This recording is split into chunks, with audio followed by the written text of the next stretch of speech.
Assalamualaikum warahmatullahi wabarakatuh.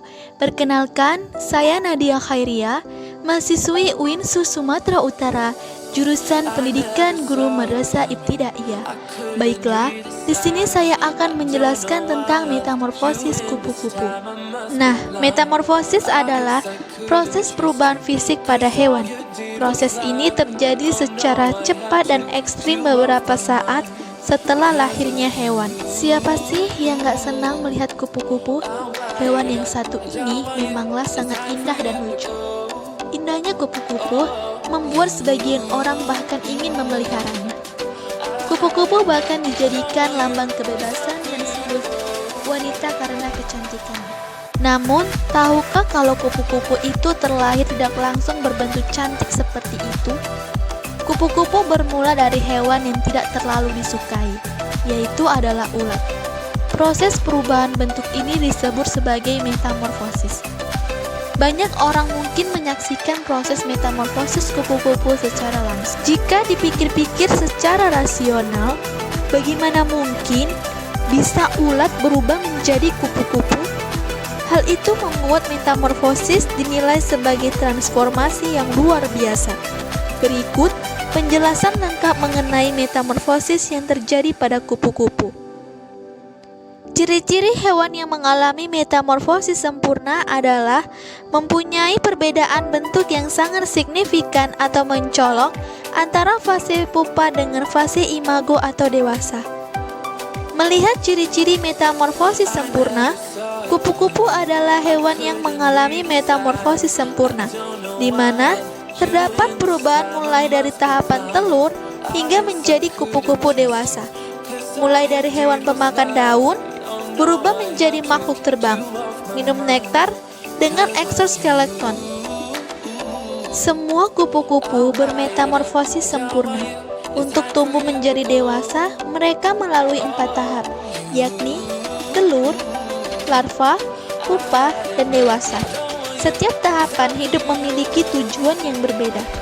Metamorfosis kupu-kupu terjadi sesuai jenis kupu-kupu tersebut. Bisa memakan waktu mulai dari 1 bulan hingga 1 tahun penuh.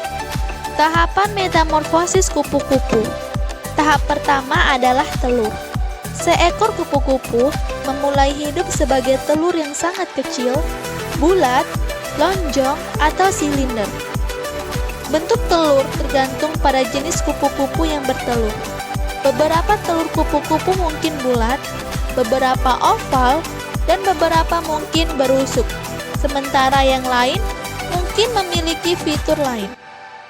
Telur kupu-kupu biasanya terletak di atas daun tanaman.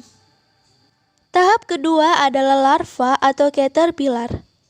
Telur akhirnya menetas, ia tumbuh menjadi larva. Tahap ini sering atau biasa disebut dengan ulat. Yang bisa ulat lakukan hanyalah makan daun, karena ulat memiliki tubuh kecil. Mereka tidak dapat melakukan perjalanan ke tanaman baru, karena ulat menetas pada jenis daun yang ingin ia makan. Ketika ulat terus makan, mereka langsung mulai tumbuh dan berkembang. Tahap ketiga adalah pupa atau kepompong. Tahap pupa adalah salah satu tahap paling keren dalam kehidupan kupu-kupu. Begitu ulat selesai tumbuh dan mereka telah mencapai panjang dan berat maksimal, ulat membentuk diri menjadi pupa. Tahap ini juga dikenal sebagai kepompong.